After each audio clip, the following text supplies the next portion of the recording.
Empezar con el primer tema del examen práctico de la materia programación de aplicaciones para dispositivos móviles, el cual es, como aquí dice nuestro índice, la evolución de las aplicaciones móviles a lo largo de la historia. Entonces, vamos a empezar con un poco de historia, como aquí la imagen se titula La era de las aplicaciones, la cual es pues una muy buena ilustración, ¿verdad? Que parte desde uno de los orígenes más relevantes, pues hasta un año muy cercano al que estamos ahorita. Entonces aquí comenzamos en el año 1993, eh, hablamos un poco de la empresa IBM, el cual lanza al mercado y comienza a vender el dispositivo llamado Simon, lo cual podemos decir que inicia pues toda esta gran carrera en las aplicaciones y los dispositivos móviles. Este teléfono novedoso, se puede decir que incluía aplicaciones tales como calendario, libros de direcciones, ¿verdad? O de contactos, relojes con varios usos horarios alrededor del mundo, calculadora, notepad, una aplicación muy básica de email y algunos juegos, ¿verdad? Algunos juegos muy básicos, los cuales pues no se comparan a ninguno de los que estamos ahorita. Después, otro punto muy relevante en la historia, podemos decir que es el año 2002, el cual la empresa RIM lanza el primer dispositivo de BlackBerry con un teléfono integrado, ¿verdad? Esto es muy importante. Eh, entonces, pues BlackBerry se puede decir que fue un parteaguas, ya que fue un gran estándar por muchísimos años. Entonces, aquí, como nuestra imagen lo dice, algo muy recargable, fue el primer smartphone que se lanzó al mercado de forma masiva y que además fue optimizado para un email en wireless o un email inalámbrico totalmente, ¿verdad? Es muy interesante. Aquí en el año 2007, eh, bueno, otro punto muy importante en la historia, Apple lanza al mercado el primer iPhone.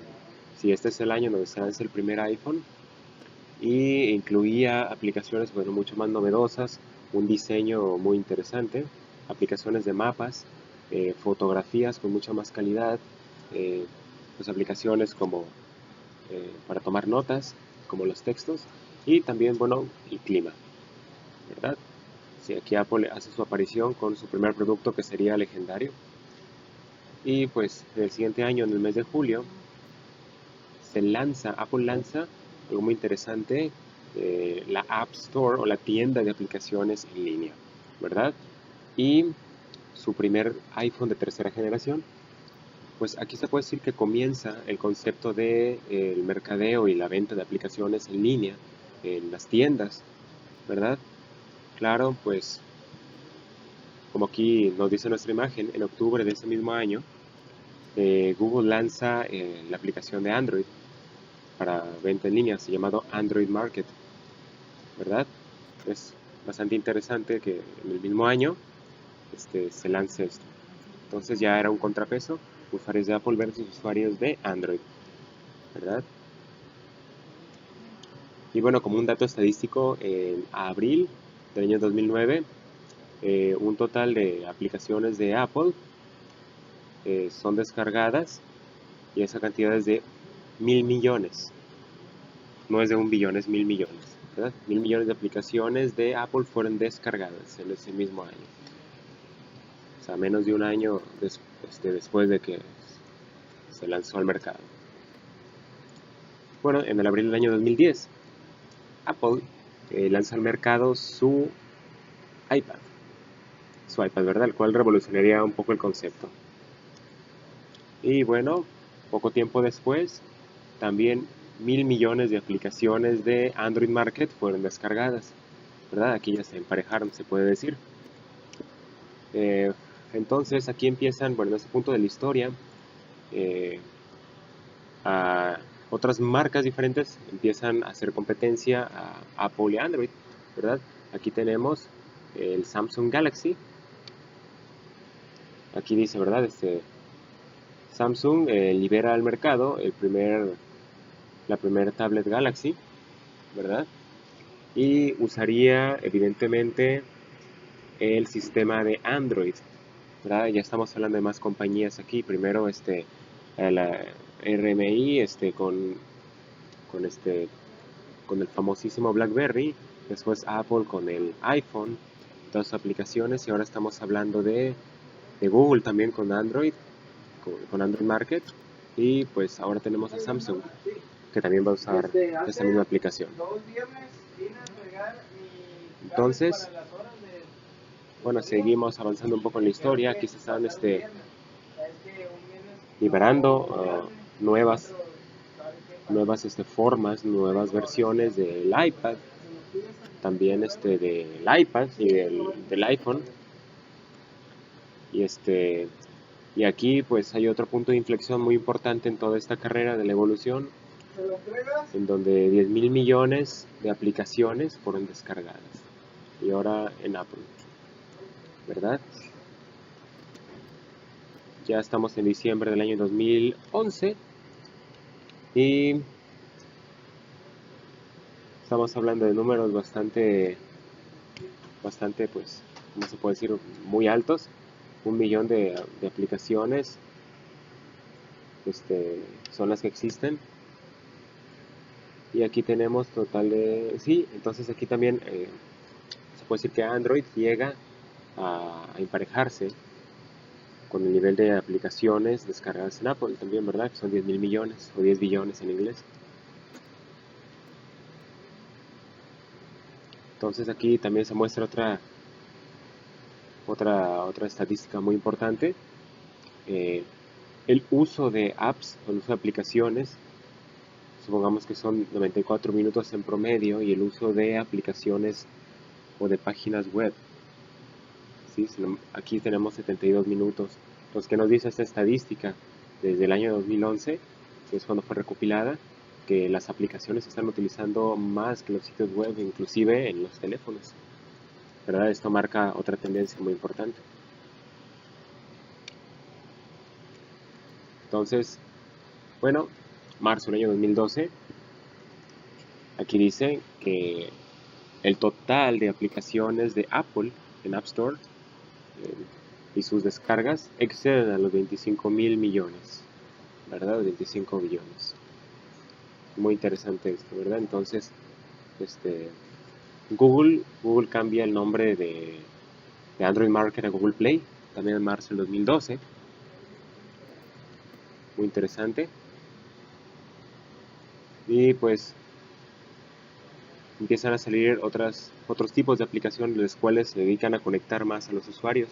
Un ejemplo es Instagram, ¿verdad? Que en este mismo año, del 2012, en el mes de abril, alcanza los 50 millones de descargas, ¿verdad? Y la otra aplicación llamada Draw Something, que también va orientado a las comunicaciones y gráficos, también alcanza 50 millones, pero es curioso porque solamente 50 millones de descargas, solamente 50 días después de que se lanzó al mercado. Eso estamos hablando de 1 millón de descargas por día, cada 24 horas, ¿verdad? El famoso juego llamado Angry Birds alcanza 1.000 millones de descargas del año del 2012, en el mes de mayo.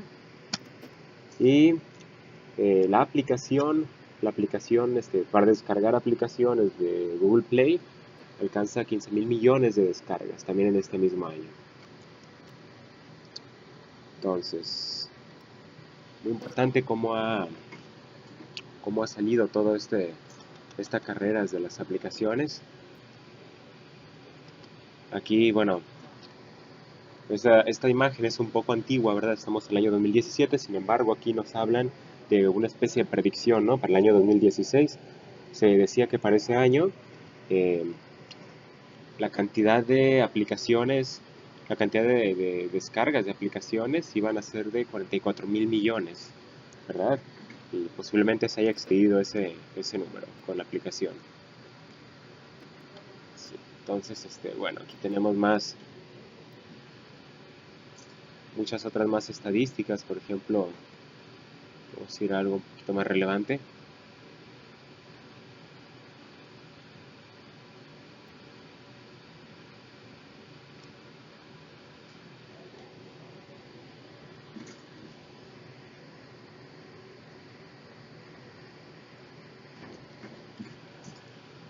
Aquí estamos hablando pues todas las bondades que nos pueden brindar las aplicaciones móviles y las nuevas características que cada una va a traer. Sí, ¿verdad? Aquí estamos hablando de bueno, algo muy importante que es marketing transaccional, ¿verdad? Estamos hablando de geolocalización, marketing de geolocalización, o sea, marketing dirigido a la zona geográfica, física en donde se encuentra la persona, pues para brindarles, no sé, promociones de negocios locales o de eventos que va a haber. Entonces estamos en el segundo tema del examen práctico de esta materia, el cual se trata de las aplicaciones para dispositivos móviles modernas, ¿verdad? Entonces vamos a dar una pequeña introducción acerca de cómo están eh, sucediendo o qué está pasando en estas aplicaciones y cuál es su característica, ¿verdad? Bueno, primeramente tenemos que entender eh, qué quieren brindar estas aplicaciones y después vamos a hablar un poco de su desarrollo, ¿verdad? Hablando un poco de los frameworks. Entonces, empezamos con la concentración en la experiencia del usuario, ¿verdad? Entonces, como ya sabemos, la experiencia del usuario se tratan de varios factores, lo cual hacen que el usuario pueda disfrutar más, pueda sacarle provecho a a la aplicación que están utilizando y engloba muchas tendencias, no solo de programación, sino también de diseño, de distribución y que tiene que ver también con colores, movimientos y animaciones, ¿verdad? Entonces, eso es muy importante, no solo se enfoca en la funcionalidad, ya que pues a lo mejor puede haber muchas aplicaciones, mucho software para aplicaciones móviles que hagan su trabajo. O sea, por ejemplo, que queremos una agenda, bueno, que sí organice los contactos y todo, pero a lo mejor es complejo, es difícil de utilizar, no es intuitiva y todo eso, ¿verdad? Entonces la concentración, la experiencia del usuario es algo muy importante que distingue las aplicaciones para dispositivos móviles modernas a de las no modernas, que de las antiguas, ¿verdad? Bueno, entonces hablamos también, bueno, que tiene que ver un poco también con la experiencia del usuario y el diseño, una tendencia, uso de fondos difuminados, ¿verdad? Entonces, bueno, aquí dice, ¿verdad? Un poco que en el pasado los fondos difuminados fueron pues algo que tuvo muchísimo éxito, especialmente en las páginas web, ¿verdad? Y como aquí dice, Twitter fue uno de los iniciadores de esta gran popularidad que tuvieron estos diseños de fondos y pues causaron un poco de controversia también y todas las tendencias fueron cambiando al estilo sencillo, al estilo limpio, ¿verdad? Que también fue popularizado por Apple. Entonces, también tiene un poco que ver con todo esto. Algo muy importante, se trata de la navegación simple. ¿A qué llamamos navegación simple, verdad? Bueno, con navegación simple nos referimos a que la interfaz del usuario tiene que ser concisa, tiene que ser creada con los elementos necesarios. Si vamos a crear un menú, por ejemplo, no hay que atiborrar el menú siempre que se pueda, ¿verdad? Porque a veces va a tener que tener muchos ítems, pero pues siempre que se pueda tenemos que primeramente poner solo lo necesario. Dos, ponerlo en un formato claro, en una interfaz limpia, es muy importante, y también visualmente atractiva, con colores adecuados y con formas adecuadas para que el usuario no se canse, para que pueda pues recordar, que pueda sentir intuitiva toda esta interfaz, ¿verdad? Que tiene que ver con la experiencia del usuario, esta también.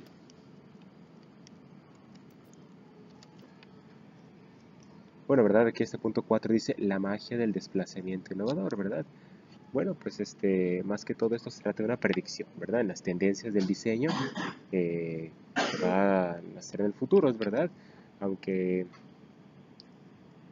aquí dice, ¿no? Que si es debido al auge de los colores y las grandes imágenes, las fuentes claras, pronto va a haber una forma más de distinguirse, ¿verdad? Entonces, ¿cuál es esa forma? Pues el desplazamiento innovador, ¿verdad? No solo ya estamos hablando de colores, distribución y forma, estamos hablando de movimiento y desplazamientos, ¿verdad?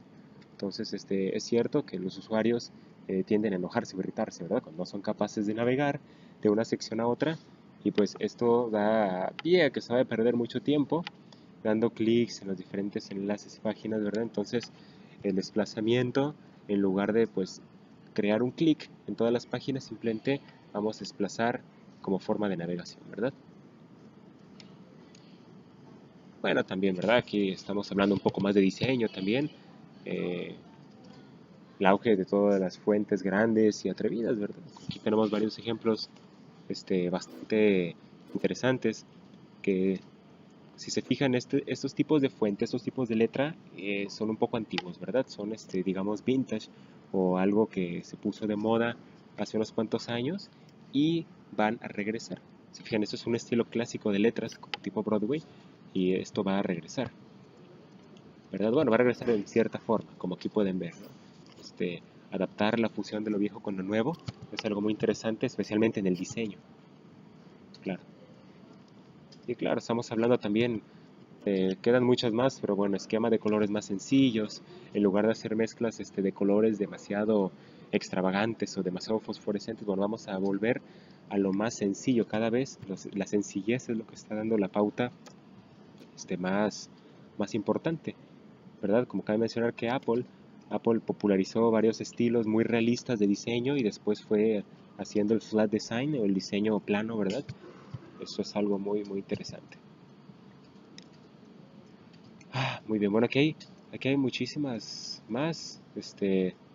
Por aquí ya lo mencionamos, el geomorfismo, el cual se trata de hacer un diseño, pero que sea muy realista, como aquí se ve en la imagen, no sé si la pueden ver bien. Es como si estuviéramos sosteniendo un dispositivo que realmente trae los botones aquí. Por ejemplo, este botón es muy realista, esta parte también es muy, muy realista. Eh, y también está el flat design, que es totalmente lo contrario. En lugar de poner botones tridimensionales, algo así, solamente es poner una imagen en 2 dimensiones, ¿verdad? Entonces sí, bueno, aquí hay muchísimas, muchísimas más, pero que se enfocan en el diseño, ¿no? Principalmente, esos son los principales. Con un poco de este segundo tema, ahora vamos a hablar un poco de las aplicaciones móviles desde el punto de su desarrollo y programación, ¿verdad? Entonces vamos a hablar un poco de Xamarin, que es un framework de desarrollo multiplataforma para iOS y Android, ¿verdad? Bueno, un poco de la historia de Xamarin es que especialmente ahora ha sido adquirida por Microsoft, ¿verdad? Entonces, ya ven. Bueno, ¿qué hace Xamarin? Es un framework en donde nos permite, eh, programando solo una vez, este proyecto poder exportarlo y poder hacer que corra en iOS y en Android, ¿verdad? Entonces, si tenemos una aplicación Android y la programamos en Android, no la vamos a poder correr en un sistema de Apple. Entonces, aquí es lo contrario, solamente programándolo una vez puede correr sobre estos dos. Es muy, muy interesante aquí, ¿verdad? Entonces, eh, también está disponible para Windows 10. Es una de las principales ventajas y ya son oficiales ahora por Google y Apple, ¿verdad? Existen, bueno, varias entregas de este framework, ¿verdad? Aquí podemos ver algunas, Xamarin Insights, o también está la plataforma que se encarga de realizar la automatización de las pruebas, funcionamiento y rendimiento de las apps, que como su nombre lo dice, Xamarin Test, o Test Cloud, o nube de pruebas para Xamarin, ¿verdad? Y pues bueno, si queremos empezar en este desarrollo, podemos usar la versión gratuita como Xamarin Studio Community, ¿verdad? Para Windows y Mac. Eh, Cabe mencionar que es open source y bueno, va orientada para estudiantes, ¿verdad? Sin embargo, si queremos realizar ya algún proyecto profesional, pues obviamente tenemos Visual Studio Professional, ¿verdad? Para poderlo utilizar ahí. Sí. Bueno, ahora vamos a hablar un poco de PhoneGap, la cual es una de las plataformas de desarrollo de Adobe, ¿verdad? Ahora el nombre que tiene es Adobe PhoneGap y es una distribución del open source de Apache Córdoba, ¿verdad?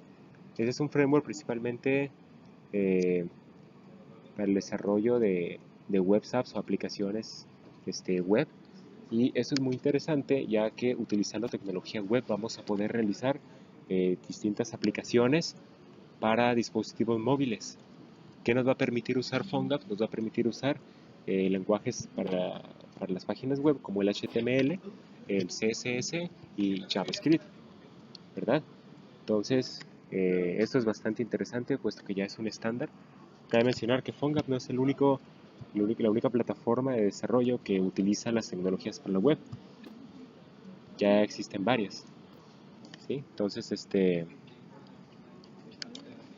bueno, Y bueno, aquí dice que bueno, una de sus principales ventajas es que no hay modalidades ni precios, ¿verdad? Que Adobe PhoneGap es gratuita, realmente. Sin embargo, tiene un pequeño precio. Bueno, ya, este, si queremos utilizar la versión Adobe PhoneGap Build, tiene un pequeño precio que oscilan entre lo gratuito, que oscilan entre lo gratis, y los, bueno, casi $10, ¿verdad? Casi $10.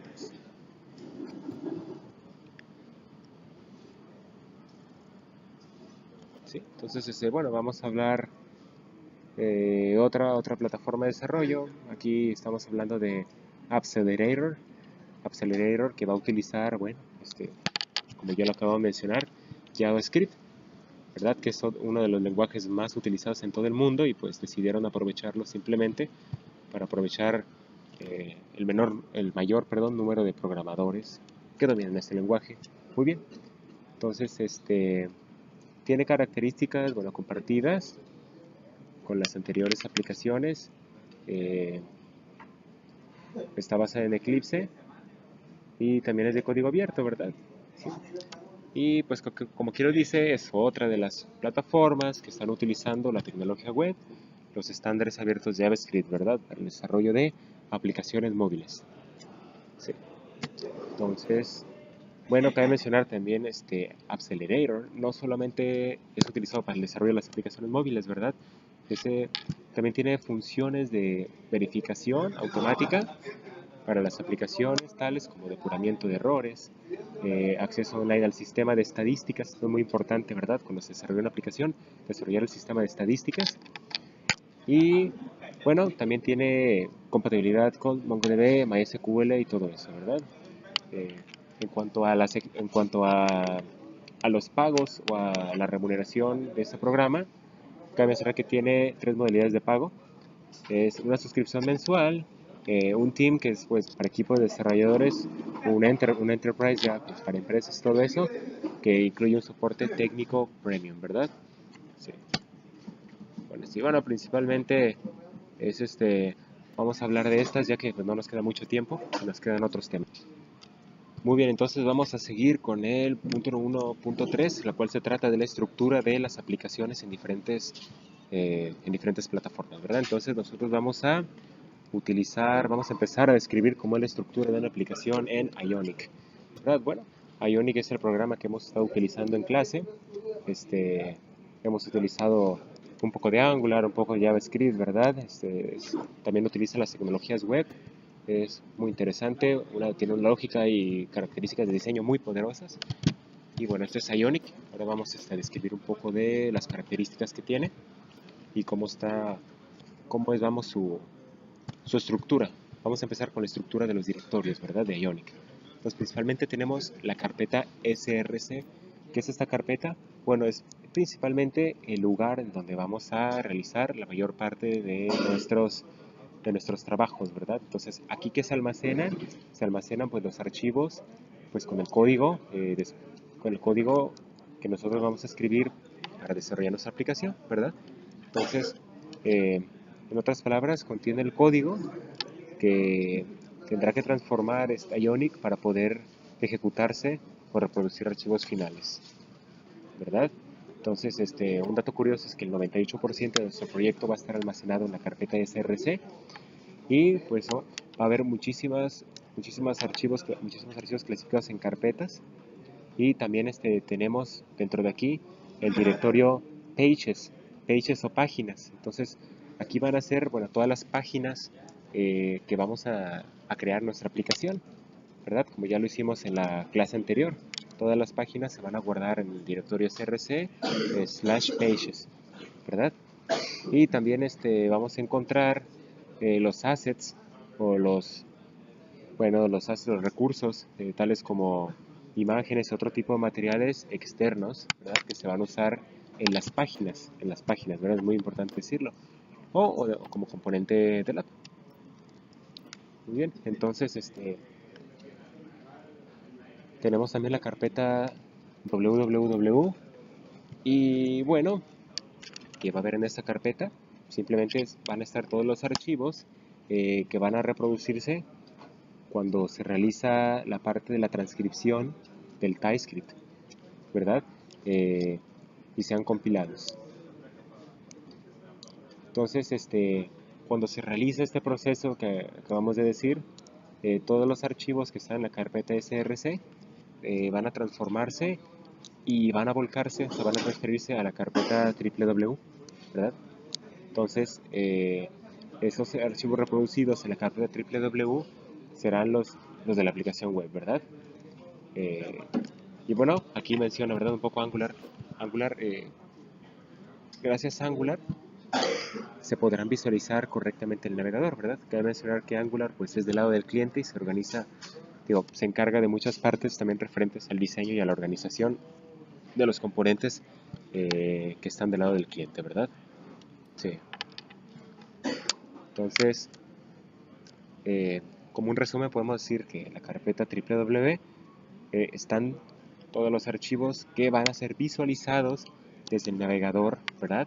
Cuando ejecutemos el comando ionic serve, el cual sirve para encender nuestro servidor y poder visualizar nuestro proyecto para probarlo, ya sea, ¿verdad? O verificar ciertas funcionalidades. También esta carpeta www existe en el sistema, pues en Apache, ¿verdad? En el sistema Linux, en Apache, aquí van a ir todos los archivos que van a renderizarse en el web, tales como el index y todas nuestras demás carpetas. También tenemos la carpeta plugins, ¿verdad? Bueno, aquí es muy sencillo, como su nombre lo dice, van a almacenarse o situarse todos los plugins nativos, ¿verdad? Con los que vamos a trabajar la aplicación. Pueden ser de Córdoba, pueden ser de Ionic o bien pueden ser de otras empresas, la verdad no importa, ¿verdad? En otras palabras, en el proyecto recién instalado pues se podrán observar varios plugins básicos que también sí, varios. Entonces tenemos también resources o recursos y bueno, también cabe mencionar que es muy importante cuando queremos configurar ciertos iconos de la aplicación. Por ejemplo, el icono de la pantalla Splash, que es la imagen que aparece mientras la aplicación se está cargando, ¿verdad? También en esta carpeta todos los iconos eh, deben de estar cumpliendo ciertos requisitos, ¿verdad? O que se van a reproducir internamente en diversos tamaños. Por ejemplo, no es lo mismo la aplicación cuando se está cargando que la aplicación cuando está ejecutada, o bien la aplicación cuando está en el escritorio, ¿verdad? Antes de ser ejecutada, en el escritorio en la pantalla de nuestro celular, ¿verdad? ¿Qué soporta esta carpeta? ¿Qué tipos de archivos? Bueno, soporta archivos en PNG, ¿verdad? O incluso también en PSD. ¿Sí? Muy bien. También tenemos hooks, el directorio de hooks. Y bueno, ¿qué contiene esta carpeta? Pues contiene la verdad una especie de disparadores o triggers que se ejecutan ante situaciones determinadas, ¿verdad? Esos generalmente provienen de Córdoba y se pueden utilizar eh, para una gran y variada gama de operaciones diferentes, ¿verdad? Eh, en otras palabras, ¿qué son? Bueno, son la verdad como unos scripts que se pueden programar y se ejecutarán al pasar ciertas cosas. Eso es igual que como en un proyecto de MySQL, los triggers, ¿verdad? Solo se van a ejecutar al haber una situación o algo que los dispare, ¿verdad? Como su nombre lo dice. Bueno, y por último vamos a hablar un poco de la carpeta de Node Modules o módulos de Node. Bueno, esta carpeta eh, se debe de conocer, ¿verdad? Principalmente de otros proyectos para otros sistemas web. En otras palabras, ¿qué son? Bueno, son las dependencias de npm que vienen definidas precisamente en el archivo package.json y que obviamente son instaladas localmente de nuestro proyecto, ¿verdad? Bueno, esto es un poco más complejo y lo explicaremos en otra ocasión. Muy bien, entonces vamos a continuar con el último tema, en el cual se trata de estructuras de control y clases, ¿verdad? para el desarrollo de las aplicaciones móviles. Entonces primero vamos a hablar un poco de programación orientada a objetos y vamos a definir qué es una clase y un objeto, ¿verdad? Pues cabe mencionar que todos los programas en Java, especialmente en Android Studio, ya que está basado en Java, están formados por clases. En Java eso es como lo principal y de ahí parte todo, ¿verdad? Entonces, una clase se puede decir que es una definición de un módulo de un programa. Eh, podemos ver la clase Podemos ver la clase como una especie de plantilla de la cual vamos a poder imprimir diferentes objetos, ¿verdad? Se pueden crear objetos, sin embargo, cada objeto va a tener sus principales atributos y métodos, ¿verdad? Entonces, cuando creamos una clase, se puede decir que estamos modelando algo. Entonces, una clase, la principal característica es que trae atributos. ¿Y qué son los atributos? Bueno, son las cosas distintivas. Vamos a poner un ejemplo más claro. Voy a crear una clase llamada persona. ¿Verdad? La clase llamada persona. Entonces, ¿qué trae una persona? ¿Qué atributos trae o qué lo distingue? Vamos a poner el atributo nombre, el atributo edad, el atributo carrera que está cursando, ¿verdad? Entonces, las operaciones son los métodos. ¿Qué son las operaciones o los métodos? Bueno, solamente son acciones, ¿verdad? Acciones que se va a realizar. Entonces, el humano, yo puedo poner desde el punto de vista realista, ¿qué hace un humano? ¿Qué hace una persona? Bueno, la persona come, la persona habla, la persona escucha, la persona lee, ¿verdad? Entonces, esos dos atributos y métodos crean este, a, a la clase persona, ¿verdad? Entonces, ¿qué es un objeto? Bueno, un objeto, tomamos la clase persona y entonces vamos a decir, bueno, en la clase persona, ¿cuál es su primer atributo? Es el nombre, ok. Entonces, ¿cómo se llama? Se llama Carlos, ok, Carlos. Su segundo apellido, ¿cuál es? Su edad, bueno, Carlos tiene 18 años, ¿sí? El objeto es una extensión de la clase, pero con atributos específicos y con métodos, pues también van a tener los mismos métodos, pero a lo mejor se van a ejecutar de forma diferente, ¿verdad? Depende de cómo los hagamos. Aquí tenemos otro ejemplo de la clase elefante. Dice, es un elefante, un animal mamífero con trompa, tamaño grande, suele tener colmillos, bla, bla, bla. ¿Verdad? Esta es la descripción general. Entonces, esta es la clase, ¿verdad? Pero sin embargo, si queremos tener un elefante con un nombre específico, con características y propiedades específicas, entonces pues, vamos a crear un objeto. En lugar de elefante, pues va a tener su nombre. Por ejemplo, Rose 2 dice que nació en el zoológico de Oregon el 27 de agosto, bla, bla, si ya estamos dando información específica, ¿verdad? Y pues aquí tenemos otro objeto que viene de la misma clase elefante, Cristina, y dan datos específicos, ¿verdad? ¿Sí? Entonces, bueno, entonces definamos un poco al programa Java. Un programa Java, pues se puede decir que es un conjunto de clases en donde una de ellas pues es especial en dos aspectos. Contiene la llamada main, ¿verdad? ¿Qué es main? Pues es el método principal en el cual se van a ejecutar pues la mayor parte de las funcionalidades del programa, ¿verdad? Y pues dice que pues habitualmente no se crean objetos de esa clase, eso es verdad. Y pues el sistema operativo invoca el método main para ejecutar el programa, esto es muy cierto, ¿verdad? Si por ejemplo yo quiero ejecutar varias funciones, tienen que ser forzosamente llamadas desde el método main, ¿verdad? Y bueno, pues aquí podemos ver cómo es una clase en Java, es public class, el nombre de la clase, sus atributos, sus operaciones o sus métodos. Eso es muy sencillo. Entonces, también se pueden importar clases. Eso es algo muy interesante, ¿verdad? Sí, entonces aquí podemos ver el método main, public static void main string args, y aquí adentro va a ir todo lo principal del programa, ¿verdad? Todo lo que se manda a llamar desde ahí. Entonces aquí podemos decir, hola, ¿qué haces? Y supongamos que si aquí queremos invocar la funcionalidad de una función de otra clase, pues aquí la crearíamos justo abajo de aquí, ¿verdad? Antes de cerrar la llave.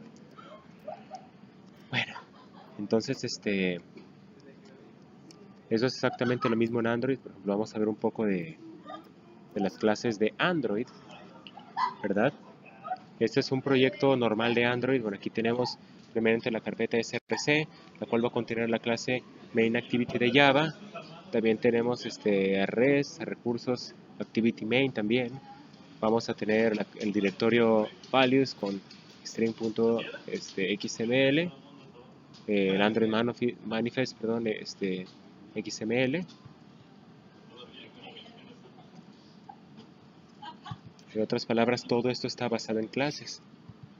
Ya para finalizar voy a explicar un poco acerca de la estructura de los proyectos en Android Studio, ¿verdad? Bueno, esto se parece un poco a otros frameworks. Tenemos el directorio src, la cual pues, se encuentra toda la lógica, ¿verdad?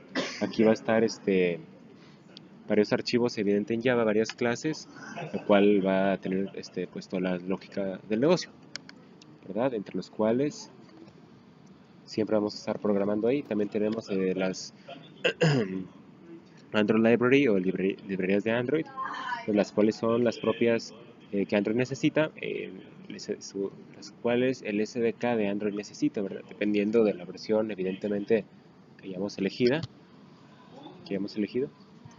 Entonces tenemos también el directorio res, en el cual, pues, evidentemente, como su nombre lo dice, son recursos o resources que la aplicación utilizará. Por ejemplo, las imágenes, los paquetes de idioma de las aplicaciones, ¿verdad? De aquí podemos ver algunos de los muchos recursos que Android tiene para nosotros. Entonces, bueno, más específicamente dentro de esa carpeta tenemos a Drawable, y pues se va a encargar principalmente de alojar, almacenar las imágenes, la cual está subdividida en múltiples carpetas, ¿verdad? A partir de la versión 1.6, y que contiene diferentes imágenes a diferentes resoluciones y tamaños, ¿verdad? Es muy importante porque dependiendo de la resolución y el tamaño, o sea, dependiendo de qué está haciendo la aplicación en ese momento, pues va a cambiar, ¿verdad? La resolución y el tamaño. Entonces, pues tenemos layouts, lo cual, bueno, ya lo hemos visto en la clase, que es un layout. Aquí pues, se almacenan las diferentes pantallas, ¿verdad? Los diferentes layouts de la aplicación en los archivos XML, ¿verdad? Con las interfaces asociadas a las activities o actividades. Tenemos también el directorio de values o valores, que contienen los XML del contenido de la aplicación, ¿verdad? Pues aquí se pueden definir principalmente las constantes de la aplicación, dando la posibilidad, por ejemplo, para hacerlo multilingüe o multidioma, o también estilos de diseño para los componentes. Y en general es realmente todo tipo de configuraciones, ¿verdad? Eh, También tenemos el directorio bin, y pues aquí ¿qué se almacena? Bueno, aquí se almacena todos los archivos que la misma aplicación genere, ¿verdad? Entonces, bueno, como ya sabemos, pues, Android utiliza una máquina virtual, ¿verdad? Eh, la cual se encarga pues de traducir los típicos archivos .class de Java, y posteriormente pues eso se traducen a .dex, ¿verdad? Que son propios para que Android los pueda ejecutar y entender, ¿verdad? Aquí también va a estar el ejecutable de Android, el cual tiene ¿cómo se puede decir? La extensión APK, que pues es exactamente igual a .exe en Windows, ¿verdad? Entonces aquí sería APK para Android. Y pues cabe mencionar que el APK es el archivo que tenemos que utilizar para correr nuestra aplicación, ¿verdad? Y el directorio gen que está aquí, bueno, aquí va a estar almacenado el archivo r.class. ¿Y qué tiene este archivo? Bueno, contiene los identificadores de los recursos utilizados por tu proyecto. ¿Y qué son estos? Bueno, imágenes, layouts, configuraciones, etc. Vamos a darle un pequeño vistazo a este archivo, ¿verdad? Si abrimos el archivo r.java, vamos a ver pues, los valores internos de cada identificador. Aquí tenemos. Es un poco complejo, así que bueno, no vamos a hablar de esto en este momento. Y por último tenemos el directorio de assets, o el directorio pues, de recursos, ¿verdad? Y bueno, ¿qué va a haber? Pues archivos auxiliares de la aplicación. También esos archivos pueden ser imágenes, videos o bien audios, ¿verdad? Y pues muchos se preguntarán cuál es la diferencia entre assets y res, ¿verdad? Pues, tiene que haber algún tipo de diferencia. Bueno, principalmente es que esos archivos, eh, los archivos que están incluidos en la carpeta, en esta carpeta, no generan ningún identificador dentro del archivo r.class, ¿verdad? Que ya lo vemos aquí arriba. Entonces, ¿cómo se utilizan estos archivos? Bueno, en vez de ser referenciados por un ID, como comúnmente se usa, simplemente se utiliza la ruta física, ¿verdad? Desde donde está ejecutándose.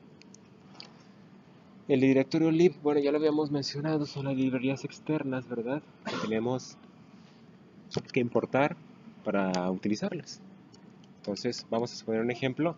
eh, Vamos a utilizar algún tipo de publicidad en nuestra app y esto definitivamente tendría que ir a una librería externa, ya que no pertenece a Android. Y bueno, por último, vamos a hablar un poco del Android Manifest, que es extremadamente importante ya que, pues, tiene toda la configuración de la aplicación de Android. Aquí, ¿qué se define? Bueno, se definen todas las actividades de la aplicación, tales como permisos. Y bueno, con esto concluyo, ya debo decir, ¿verdad? Mi examen práctico. Muchas gracias.